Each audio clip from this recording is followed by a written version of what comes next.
خالق کائنات اپنی موجز بیان کتاب قرآن مجید میں ارشاد فرمائے،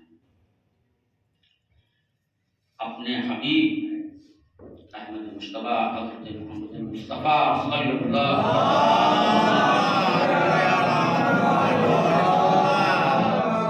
کو خطاب کرتے قل الحمد للہ وسلام علی عبادہ الذین اصطفیٰ۔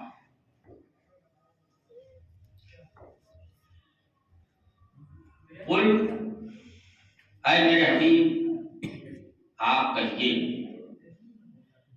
اب دیکھیے قرآن مجید میں جو ہے بہت سے جگہوں پہ قل آیا ہے نا، چار جو مشہوری ہیں اس کے علاوہ بھی قل بہت سی جگہوں پہ استعمال ہوا۔ تو قل جہاں بھی آیا ہے یہ ایک امر ہے، یہ حکم ہے۔ قل اے میرے حبیب آپ کہہ دیجیے۔ اب یہ حکم کیا ہے؟ خدا حکم دے رہا ہے، اللہ حکم دے رہا ہے، اللہ حکم دے رہا ہے۔ قل میرے حبیب آپ کہہ دیجیے الحمدللہ، ساری حمد اللہ کے لیے ہے نا، وسلام علی عبادہ الذین اصطفیٰ، اور سلام ہو اللہ کے ان بندوں پر جو مصطفیٰ ہیں، یعنی جن کو اللہ نے مصطفیٰ بنایا ہے، جن کو اللہ نے منتخب کیا ہے نا۔ تو اب حکم کیا ہے حبیب کبریا کو اللہ کی طرف سے؟ ایک تو یہ ہے کہ الحمدللہ کہیے، دوسرے یہ کہ جو اس کے مصطفیٰ بندے ہیں، جو اس کے منتخب بندے ہیں، ان پر سلام کریے۔ اور جس طرح سے الحمدللہ کہنے کا حکم ہے، اسی طرح سے اللہ کے نیک بندوں پر سلام کرنے کا بھی حکم ہے۔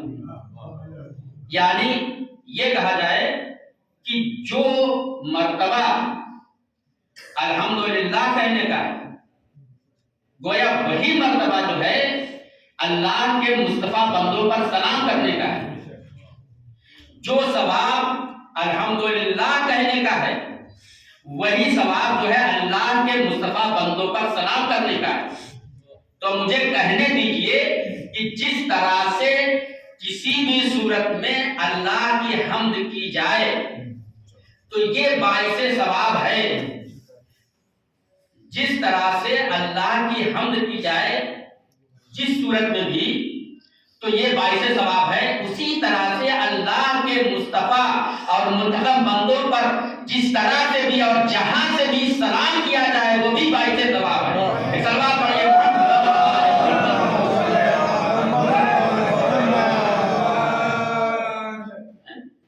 اچھا اب یہاں پر دیکھیے کوئی قید نہیں ہے، نہ تو الحمدللہ کے لیے نہ تو سلام کے لیے اللہ کے منتخب بندوں پر، اس لیے کہ دونوں ایک ردیف میں ہیں، ہے نا، ایک طرح سے دونوں کا ذکر ہے۔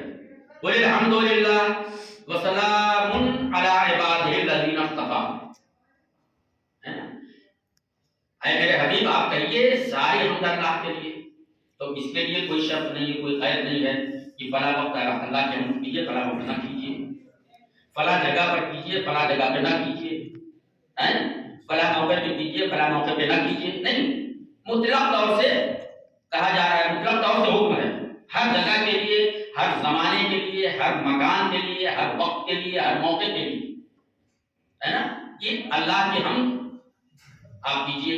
تو جس طرح سے اللہ کی حمد کا حکم ہو رہا ہے کہ ہر جگہ اللہ کی حمد کیجیے، ہر موقع پہ اللہ کی حمد کیجیے، ہر جگہ اللہ کی حمد کیجیے، ہر مورد میں اللہ کی حمد کیجیے، اسی طرح سے اسی انداز سے جو ہے اللہ کے منتخب بندوں پر سلام کا بھی حکم ہے کہ جہاں بھی رہیے وہاں پر اللہ کے منتخب بندوں پر، اللہ کے مصطفیٰ بندوں پر سلام کیجیے۔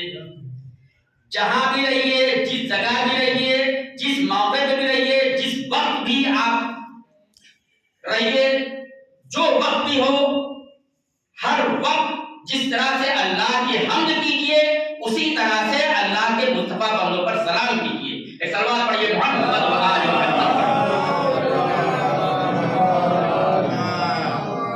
اب یہی سے جو ہے وہ ہم جو سلام دور سے کرتے ہیں، خاص طور سے جو نماز بعد زیارت پڑھتے ہیں، اس کا راز بھی سمجھ میں آ گیا، اس کی وجہ بھی سمجھ میں آ گئی کہ ہم کیوں پڑھتے ہیں۔ نماز پڑھ کر ہم اللہ کی حمد کرتے ہیں، اور نماز کے بعد جو ہے آیت کے دوسرے جملے پر عمل کرتے ہیں تاکہ اس کے ذریعے سے اللہ کے مصطفیٰ بندے جو ہیں ان پر سلام ہو جائے۔ ایک سلوات پڑھیے محمد صلی اللہ علیہ وسلم۔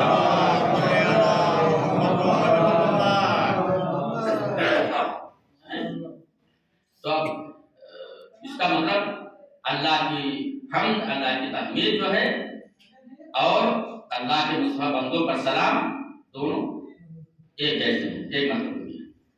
اب شاید یہی وجہ ہے کہ تسبیح حضرت زہرا سلام اللہ علیہا، جو کہ اللہ کی حمد اور تسبیح وغیرہ اور تکبیر پر جو ہے مشتمل ہے، وہ ہے تو اللہ کی حمد، ہے تو اللہ کی تسبیح، ہے تو اللہ کی تکبیر، لیکن اس تسبیح کے ذریعے، اس تسبیح کے ذریعے، اس تکبیر کے ذریعے، اس تحمید کے ذریعے جو ہے ہم گویا اللہ کی ایک مصطفیٰ کنیز، منتخب شدہ کنیز، اس کو بھی یاد کرتے ہیں۔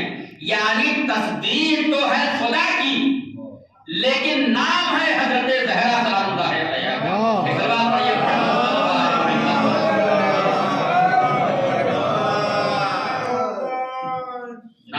مجھے تفصیل میں نہیں جانا ہے، صرف اشارہ آپ حضرات کو معلوم ہے کہ یہ تسبیح حضرت زہرا سلام اللہ علیہا اس کی یعنی یہ کس طرح سے جو ہے حاصل ہوئی۔ بات آگے بات کر دوں، دیکھیے ایک روایت یہ ہے، دو طرح سے روایتیں آئی ہیں۔ ایک روایت یہ ہے کہ جس وقت شہزادی زہرا کی شادی اور نکاح کا موقع آیا، بلکہ نامزدگی کا موقع، تو بہت سے لوگ امیدوار ہوئے تھے، تو اس وقت رسول خدا نے کیا فرمایا تھا کہ ستارہ زہرا جس کے در پر آ کر سجدہ ریز ہو جائے گا، اسی کے ساتھ جو ہے میری بیٹی زہرا کی شادی ہوگی۔ تو پورا واقعہ سے اشارہ کر رہا ہوں کہ تو پھر جب وہ رات کا موقع تھا اور لوگوں نے اس رات بھی جو ہے جاگ کر گزاری، دیکھیں شاید جب ہمارے دروازے پر وہ ستارہ آ جائے۔ اب جب ستارہ چلا تو جب ستارہ چلا آسمان سے تو شہزادی اپنے بیت الشرف میں اس کو دیکھ رہی ہیں، ستارے کو۔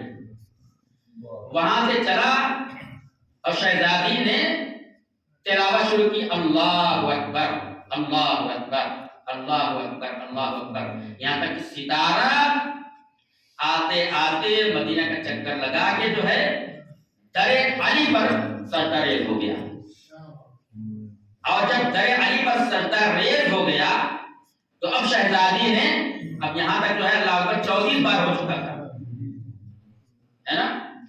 اب جب سجدہ ریز ہو گیا در علی پر ستارہ، تو شہزادی نے شروع کیا یہ تلاوت کرنا، الحمدللہ الحمدللہ الحمدللہ الحمدللہ، یہاں تک کہ 33 بار الحمدللہ کہا، اور اس کے بعد جو اس طرح بلند ہوا۔ اور جب ستارہ بلند ہونے لگا تو آپ نے تلاوت شروع کی، سبحان اللہ سبحان اللہ سبحان اللہ، یہاں تک کہ 33 بار سبحان اللہ بھی آپ نے پڑھا۔ اب اس طرح سے یہ تسبیح مکمل ہوئی۔ تو ایک روایت تو یہ ہے نا۔ دوسری روایت یہ بھی ممکن ہے کہ یہ دونوں جو ہے روایتیں بالکل صحیح ہوں گی، ظاہر سی بات ہے کہ جب وہ موقع آیا کہ شہزادی زہرا جو ہے نکاح کے بعد جو ہے بیت الشرف میں جو ہے وہ رہنے لگی، اور کچھ دنوں کے بعد جو ہے کام زیادہ ہوئے تو ظاہر بات ہے کہ گھر کا کام کرتے کرتے جو ہے آپ تھک جاتی تھی. تو ایک بار جو ہے ذکر کیا مولا علی سے کہ خود مولا علی نے محسوس کیا تو مولا نے فرمایا کہ جو ہے نہ ہو بابا جان سے کہو رسول خدا سے کہو کہ تمہارے لیے ایک کنیز کا انتظام ہے. یاد ہے کہ رسول خدا آئے تو شہزادی زہرا نے جو ہے عرض مدعا کیا کہ بابا جان گھر کے کام ہو جاتا ہے اور میں تھک جاتی ہوں، لہٰذا آپ میرے لیے کنیز کا انتظام کریں. تو رسول خدا نے فرمایا کہ میری لاڈلی، میں تمہیں ایسا ذکر نہ بتا دوں، ایسی تصویر نہ بتا دوں کہ جس سے تم کسی بھی کنیز سے بے نیاز ہو جاؤ.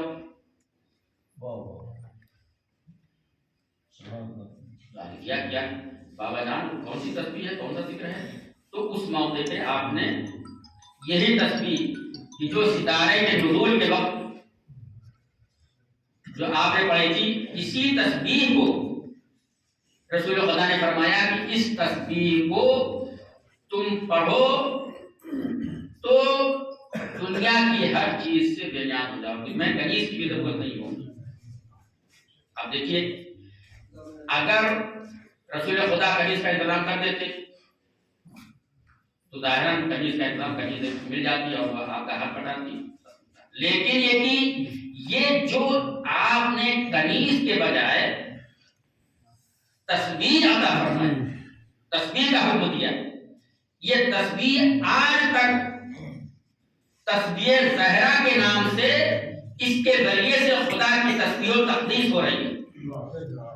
اور اس کا اثر یہ ہے، آپ حضرات غور سے سنیے، اس کا اثر یہ ہے.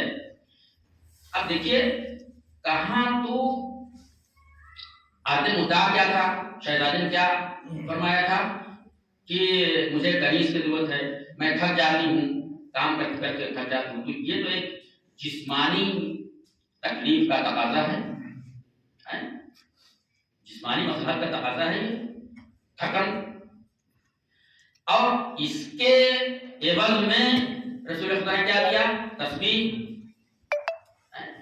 تو بھائی جسمانی تھکن کا علاج کسی تسبیح سے ہوتا ہے؟ تو ایسے ہو گیا جیسے کوئی بیمار ہو، کوئی کہے کہ اس کو پھونک دو، اس میں بھی اثر ہے. لیکن ظاہراً یہ بات سمجھ نہیں آتی کہ تقاضا ہے جسمانی تھکن دور کرنے کا، اور اس کے عوض حکم کیا ہو رہا ہے؟ تسبیح. سبحان اللہ ایک مانوی چیز، ایک روحانی چیز، دونوں میں ربط نظر نہیں آتا. آیا اس روحانی اور مانوی چیز سے جسمانی تھکن دور ہو جائے گی؟ ظاہر سمجھ نہیں آتا. لیکن یہاں پر مجھے کہنے دیجیے، اور خود میرا بھی تجربہ علماء نے بیان کیا ہے کہ کوئی شخص کتنا ہی تھکا ہوا ہو، چونکہ حضرت زہرا سلام اللہ علیہا نے جسمانی تھکن کی بنیاد پر جو ہے کنیز کا مطالبہ کیا تھا، اور اس کے عوض میں رسول خدا صلی اللہ علیہ وسلم نے تسبیح عطا فرمائی، تسبیح کا حکم دیا. لہذا اس تسبیح زہرا میں ایک خاص اثر یہ ہے کہ جو اس کا ثواب ہے وہ تو ہے ہی، لیکن جسمانی لحاظ سے بھی اس کا ایک اثر یہ ہے کہ کوئی کتنا ہی تھکا ہوا ہو، اس کو اس کی تھکن دور ہو جاتی ہے اور اس کو آرام حاصل ہو جاتا ہے، اس کو سکون حاصل ہو جاتا ہے. صلوات پڑھیے محمد صلی اللہ علیہ وسلم. بات آ گئی تو بہرحال آیت یہ کہہ رہی ہے کہ اے میرے حبیب آپ اللہ کی حمد کیجیے، الحمدللہ کہیے، اور اللہ کے مصطفیٰ بندے جو ہیں ان پر سلام. اللہ کی حمد کا بھی حکم ہے اور اللہ کے منتخب اور مصطفیٰ بندے جو ہیں ان پر سلام کا بھی حکم ہے. اب اللہ کے مصطفیٰ بندے کون سے ہیں؟ ظاہر بات ہے کہ استفاء یعنی انتخاب یہ کئی طرح کا ہوتا ہے. ایک استفاء اور انتخاب جو ہے، استفاء علل جنس ہے کہ جنس ہی جس جنس سے ہو اس میں منتخب ہوا. ایک استفاء اور انتخاب علی غیر جنس ہے کہ جس جنس سے نہیں ہے دوسری جنسیں ہیں ان سے جو ہے ان میں سے ان پر انتخاب ہوا، اور ایک استفاء اور انتخاب علی الطرفین ہے، یعنی ایسا انتخاب اور ایسا استفاء کہ جو اپنی جنس بھی ہوا ہو اور جنس کے علاوہ جتنی چیزیں ہیں جتنی موجودات ہیں ان سے بھی استفاء اور انتخاب ہوا ہو۔ چنانچہ حضرت آدم علیہ السلام کا استفاء، آپ کو صفی اللہ کہا جاتا ہے، اللہ کا چنا ہوا ہے، تو حضرت آدم علیہ السلام کا استفاء جو ہوا ہے یہ استفاء علی غیر جنس ہے، اس لیے کہ اس وقت تو انسان تھے نہیں کہ انسانوں میں سے جو ہے وہ آپ کا انتخاب ہوا، کوئی انسان تو تھا نہیں، کوئی بشر تو تھا نہیں، اس وقت ملائکہ تھے اور جنات تھے، جن تھے، ان کے لیے کہتے ہیں ملائکہ اور جنات سے منتخب کیا گیا، ان پر منتخب کیا گیا ہے نا، تو یہ انتخاب اور استفاء علی غیر جنس ہوا ہے نا، اور ایک استفاء علی الجنس ہے، جیسے جناب مریم کے لیے ان اللہ اصطفیٰ کے ارشاد ہوا، بے شک اللہ نے اے مریم آپ کو منتخب کیا، آپ کا استفاء کیا، وطہرک واصطفاک علی نساء العالمین، یعنی اس وقت پوری دنیا میں جتنی عورتیں تھیں اس زمانے میں ان تمام عورتوں پر جناب مریم کو اللہ نے منتخب کیا، تو یہ انتخاب اور استفاء علی الجنس ہوا، لیکن ایک ہے انتخاب اور استفاء علی الطرفین، یعنی اپنی جنس پر بھی انتخاب اور اپنی جنس کے علاوہ جتنی موجودات ہیں ان پر انتخاب، جیسے ہمارے رسول آخری نبی خاتم النبیین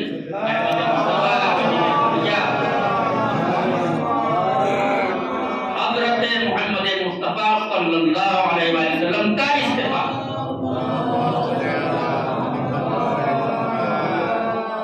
یہ آپ کا استفاء جو ہے وہ اپنی جنس پر بھی ہے اور غیر جنس پر بھی ہے، یعنی انسانوں میں سے بھی منتخب کیے گئے ہیں، انسانوں کے علاوہ جتنی مخلوقات ہیں جتنی موجودات ہیں، یہاں تک کہ اولین و آخرین میں سے جب سے یہ دنیا اللہ نے بنائی اس وقت سے اور قیامت تک جتنی بھی موجودات ہوں گی ان پر جو ہے استفاء منتخب کیا ہے، اسی لیے آپ کا لقب ہی ہو گیا محمد مصطفیٰ صلی اللہ علیہ وسلم۔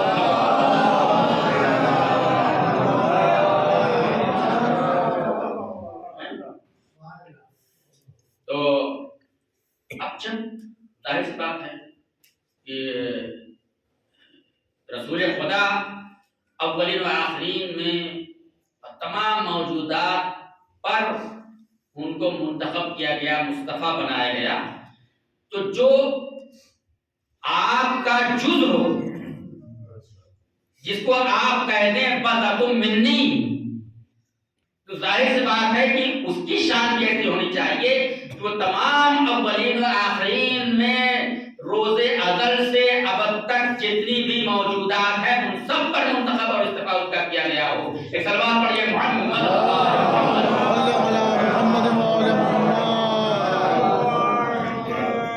اور یہی وجہ ہے کہ جناب مریم کے لیے دیکھیے جو قرآن مجید میں الفاظ استعمال ہوئے ہیں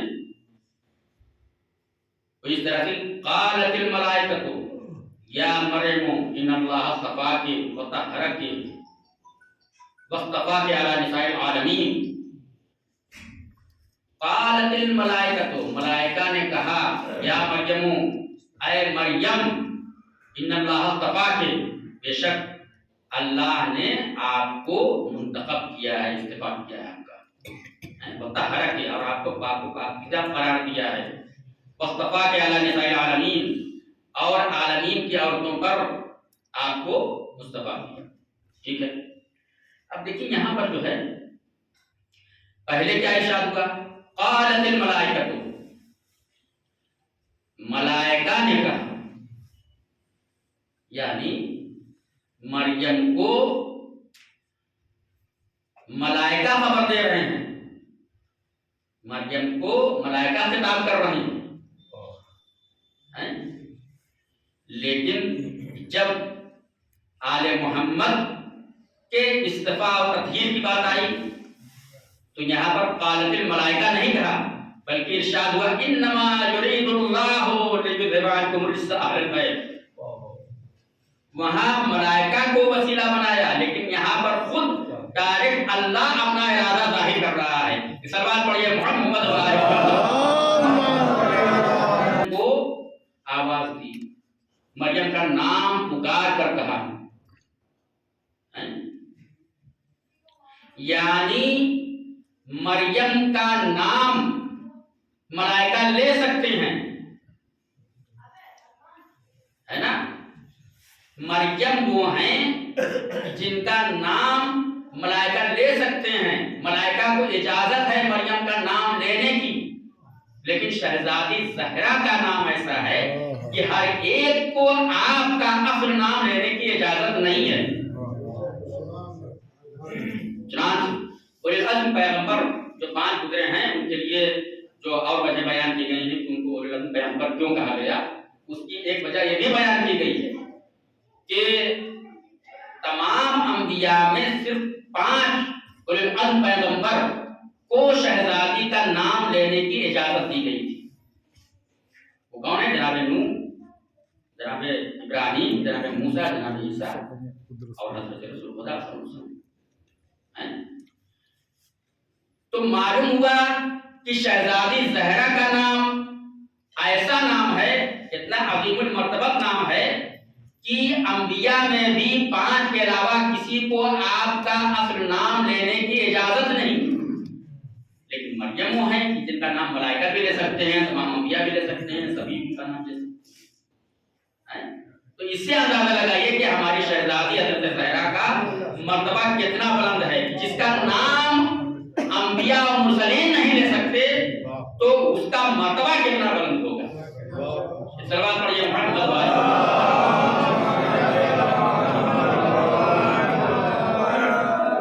اب سوال یہاں یہ پیدا ہوتا ہے کہ اولی العزم پیغمبر کے علاوہ انبیاء اور مرسلین کو بھی آپ کا نام لینے کی اجازت نہیں،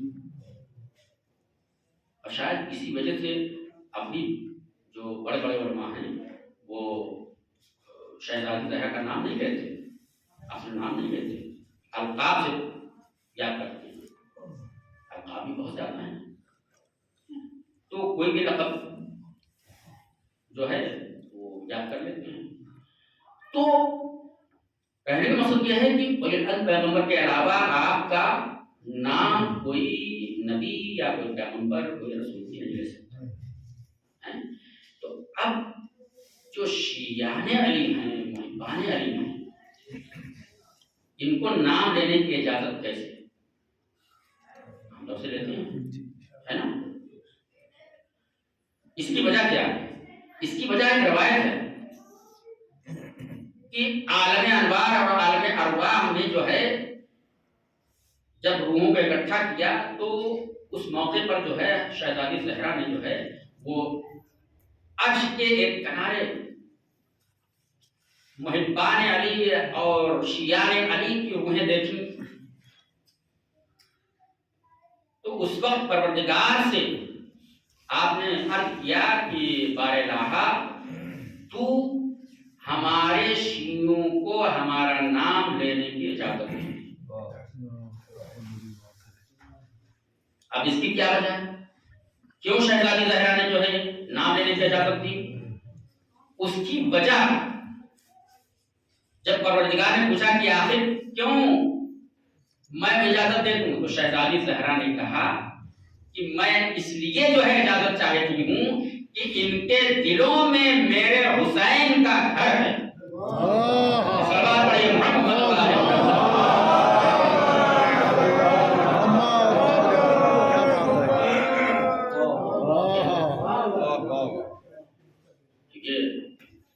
تو میں نے ابھی کیا کہ جب حضرت رسول خدا صلی اللہ علیہ وسلم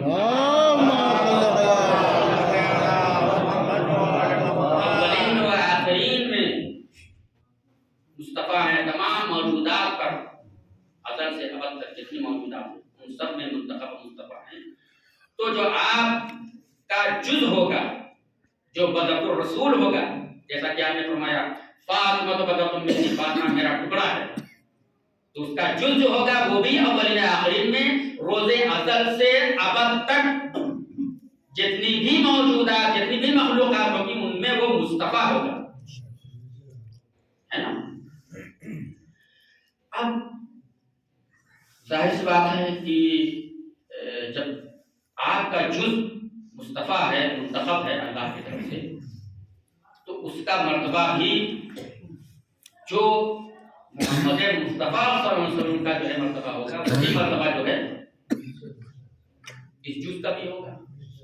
چنانچہ روایتوں میں ملتا ہے، آپ حضرات نے سنا ہوگا کہ جب شہزادی زہرا سلام اللہ علیہا رسول خدا کے پاس تشریف لاتی تھی تو قام علیہا،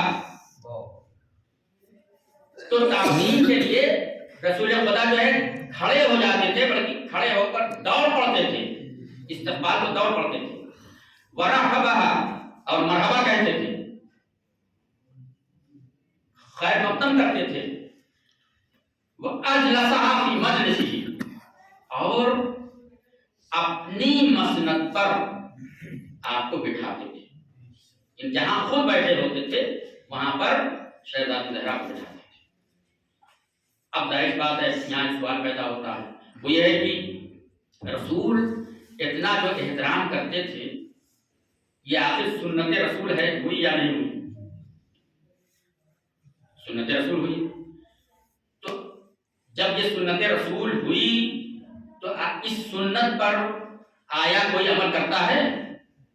ہم نے نہیں دیکھا کوئی شخص، کوئی باپ جو ہے اپنی بیٹی کے آنے پر اس طرح سے جو اس کا احترام کرتا ہو، اس طرح سے تعظیم کرتا ہو، آج تک نہیں دیکھا۔ عام مومنین کو چھوڑیے، عام مسلمانوں کو چھوڑیے، بڑے بڑے اصحاب نے ایسا نہیں کیا، بڑے بڑے اصحاب نے نہیں کیا، جبکہ بڑے بڑے اصحاب کی بڑی مرتبے والی بیٹیاں بھی تھیں، بھئی ایسی بیٹیاں بھی تھیں کہ جو ازواج رسول تھیں، جو ام المومنین تھیں، تو کبھی تاریخ میں یہ ذکر ملتا ہے، کہیں ہے تاریخ میں کہ کسی ام المومنین کے آنے پر ان کے باپ نے ان کا اس طرح سے احترام کیا ہو، اس طرح سے تعظیم کی ہو؟ کہیں نہیں ملتا۔ اچھا چلیے، اصحاب کی بات چھوڑیے، امہات المومنین کی بات چھوڑیے، ان کے بعد صرف اصحاب یا امہات المومنین کی بات نہیں ہے، خود ائمہ طاہرین علیہ السلام نے بھی ایک سے ایک عظیم المرتبت خواتین گزری ہیں۔ شہزادی زہرا کے بعد آپ دیکھ لیجئے شہزادی زینب سلام اللہ علیہا، جن کی آج جو ہے ایک روایت کے مطابق وفات ہوتا ہے، شہزادی ام کلثوم، کتنا بلند مرتبہ ہے، ثانیہ زہرا ہیں، شریفۃ الحسین ہیں، لیکن تاریخ میں یہ نہیں ملتا کہ مولا علی نے کبھی شہزادی زینب کے آنے پر جو ہے اس طرح سے احترام کیا ہو، اس طرح سے تعظیم کی ہو۔ اچھا، شہزادی زینب اور ام کلثوم کے بعد اور بھی بہت سی مقدرات عصمت و طہارت گزری ہیں، جناب فاطمہ بنت حسن جو کہ امام کی بیٹی، امام کی بھتیجی، امام کی پوتی، امام کی زوجہ، امام کی ماں، امام کی دادی، یہاں تک کہ امام زمانہ تک بقیہ ائمہ طاہرین اسلام جو ہیں وہ اگر حسینی نسل سے ہیں تو آپ فاطمہ بنت حسن کے ذریعے سے حسنی امام، یعنی امام زمانہ تک جتنے امام ہیں پانچ امام سے وہ سب فاطمہ بنت حسن کی اولاد ہیں، اتنا عظیم مرتبہ، لیکن تاریخ میں نہیں ملتا کہ امام حسن علیہ السلام نے آپ کا اس طرح سے احترام کیا ہو۔ آپ کے بعد آئیے معصومہ ام، آٹھ امام کی بہن، سات امام کی صاحبزادی، جتنا بلند مرتبہ ہے کہ آپ کا لقب ہی معصومہ ام ہے، کریمہ اہل بیت ہے نا، لیکن تاریخ میں نہیں ملتا کہ ساتویں امام نے آپ کے آنے پر کبھی اس طرح سے احترام کیا ہو۔ اور آگے بڑھیے تو جناب حکیمہ خاتون، یہ پھر 9ویں امام کی بیٹی، 10ویں امام کی بہن، 11ویں امام کی پھوپھی، اور اتنی عظیم المرتبہ خاتون کی امام زمانہ کے وجود کے راز کی امانت دار ہے، لیکن آپ کے لیے ذکر نہیں ملتا کہ آپ 9ویں امام کے پاس کبھی آئی ہوں اور اس طرح سے احترام کیا ہو۔ اس کا مطلب یہ ہے کہ شہزادی زہرا کا جو رسول خدا نے احترام کیا اس کی وجہ کچھ اور ہے، اس لیے کہ اگر یہ ویسی سنت ہوتی جیسے عام سنت رسول ہے تو ہر مسلمان اس پر عمل کرتا، ہر مسلمان اس پر عمل کرتا، لیکن اس پر عمل کیوں نہیں کیا؟ دیکھیے وجہ یہ ہے کہ جب کسی ملک میں دوسرے ملک سے کوئی عہدیدار آتا ہے، کوئی صاحب منصب آتا ہے، تو جس منصب کا دوسرے ملک سے آتا ہے تو اس کے استقبال کو اسی منصب کا انسان جو ہے وہ آگے بڑھتا ہے، استقبال وہی کرتا ہے۔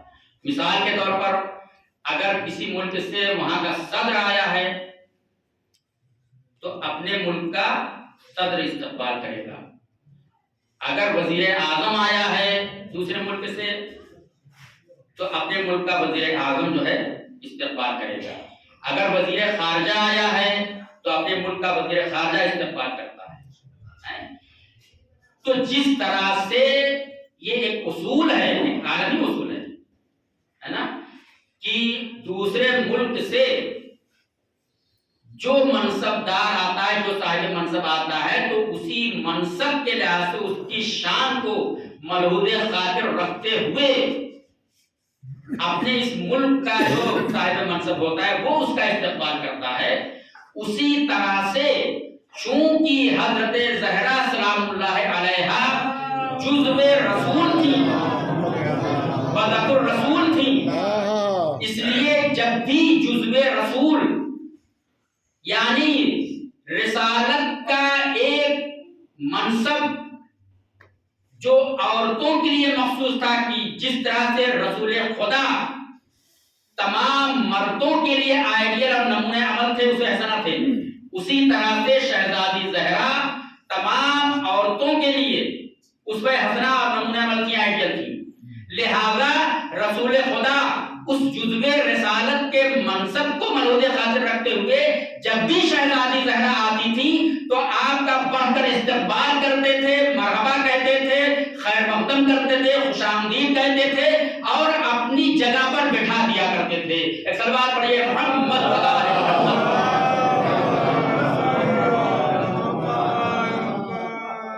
تو اس وجہ سے رسول خدا آپ کا اتنا احترام کرتے تھے، اور یہی وجہ تھی کہ آئے تطہیر نازل ہونے کے بعد آپ جو ہے روزانہ صبح و شام شہزادی زہرا کے در پر آ کر جو ہے سلام کرتا ہوں، اس لیے اللہ کا میرے حبیب آپ اللہ کی حمد کیجئے اور مصطفیٰ بندوں کی پر سلام کیجئے۔ لہذا صبح و شام در سجدہ پر آ کر آپ سلام کرتے تھے اور سلام کر کے بتاتے تھے کہ دیکھو یہ ہیں، جس طرح سے میں اللہ کی طرف سے مصطفیٰ ہوں اسی طرح سے یہ جو ہے اللہ کی طرف سے مصطفیٰ ہے۔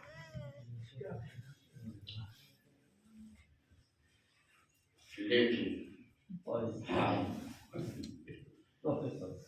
یہ جو کہ جزو رسول، جو کہ بدت رسول،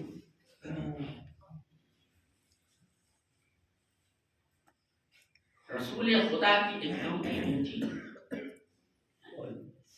رسول خدا اتنا احترام کرنا ہے کہ روزانہ صبح و شام آ کے سلام کرتے ہیں، سلامتی کی دعا دیتے ہیں۔ رسول کی آنکھ جیسی شہزادی زہرا پر، اسی جزو رسول پر اتنا ظلم اٹھایا جاتا ہے کہ شہزادی کو مرثیہ صبت علیہ مصائب لونہا صبت علی الایام یسرن حیاتی. اے بابا جان میرے اوپر اتنے مسائب پڑے کہ اگر روزے روشن پر پڑتے تو وہ تاریک راتوں میں بدل جاتے. ہاں دادا مجھے مسائل میں آپ حضرات مسائل سن چکے ہیں، صرف ایک اشارہ کر کے آگے بڑھنا ہے، اس لیے کہ آج شہزادی زہرا کی بھی وفات کی تاریخ ہے. روایتوں میں ملتا ہے کہ جب شہزادی زہرا شہید ہو گئی اور غسل و کفن کے بعد دفن کے لیے مولا علی شہزادی زہرا کے جنازے کو لے کر چلے ہیں، تو روایتوں میں ملتا ہے کہ اس تشییع جنازہ میں شہزادی زینب بھی شریک تھی. روایت کے جملے ہیں کہ زینب اپنے بابا اور بھائیوں اور چند مخصوص اصحاب کے ساتھ ایک سیاہ رات میں سیاہ چادر میں لپٹی ہوئی تھی. عزاداروں خدا آپ کو کسی غم نہ رلائے سوائے غم اہل بیت. اور شہزادی زینب کا اس وقت سن کیا تھا؟ اس وقت آپ کی عمر کیا تھی؟ میں زیادہ نہیں کہوں گا، بس آپ یہ سمجھ لیجیے کہ جو کربلا میں بالی سکینہ کی عمر تھی وہی عمر اس وقت جو ہے شہزادی زینب کی تھی. ہائے زینب وہ ام المصائب ہے کہ عالم وجود میں آنے کے بعد ہی سے آپ کے اوپر مصائب کے پہاڑ ٹوٹ پڑے. چنانچہ ابھی 3-4 سال کی تو عمر تھی کہ نانا رسول خدا کا سایہ سر سے اڑ گیا اور چند ہی دنوں کے بعد ماں کی شفقت سے محروم ہو گئی، ماں کو بھی شہید کر دیا گیا. اور اس کے بعد چند سالوں کے بعد وہ تمام جو مظالم ڈھائے گئے، مولا علی کے حق کو غصب کیا گیا، مولا علی پر مصائب ڈھائے گئے، مظالم ڈھائے گئے، اور یہاں تک کہ وہ موقع بھی آیا کہ مولا علی کو بھی مسجد کوفہ میں شہید کر دیا گیا. چند سال کے بعد دونوں بھائیوں سے زینب کو ڈھارس تھی، لیکن 10 ہی سال کے بعد بڑے بھائی امام حسین کو زہر دغا سے شہید کر دیا گیا.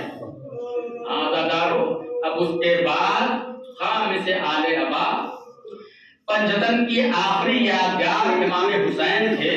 امام حسین کے آخری بھائی زینب کو یہ دھارس تھی کہ میرے بابا نہیں، میرے بڑے بھائی امام حسن نہیں تو کم سے کم میرا چھوٹا بھائی حسین تو ہے.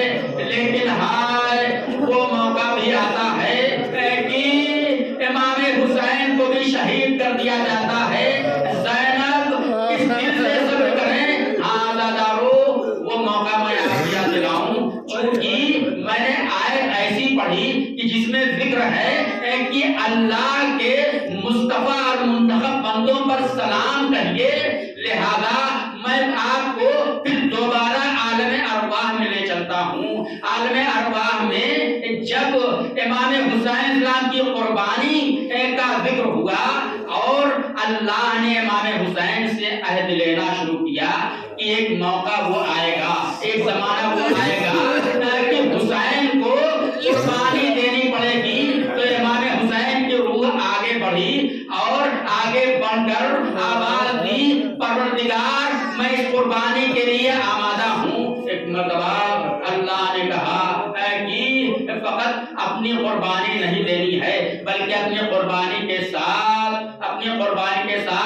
عباس کے شانے بھی قلم ہوں گے۔ آواز دی پروردگار مجھے یہ بھی منظور ہے، آواز پروردگار آئی کہ اے حسین، اس کے بعد علی اکبر کے سینے پر برچھی لگے گی۔ امام حسین نے آواز دی مجھے یہ بھی منظور ہے، آواز پروردگار آئی کہ قاسم کے لاشیں بھی پامال ہوں گے۔ امام حسین کی روح نے فرمایا مجھے یہ بھی منظور ہے۔ ایک مرتبہ اللہ کی آواز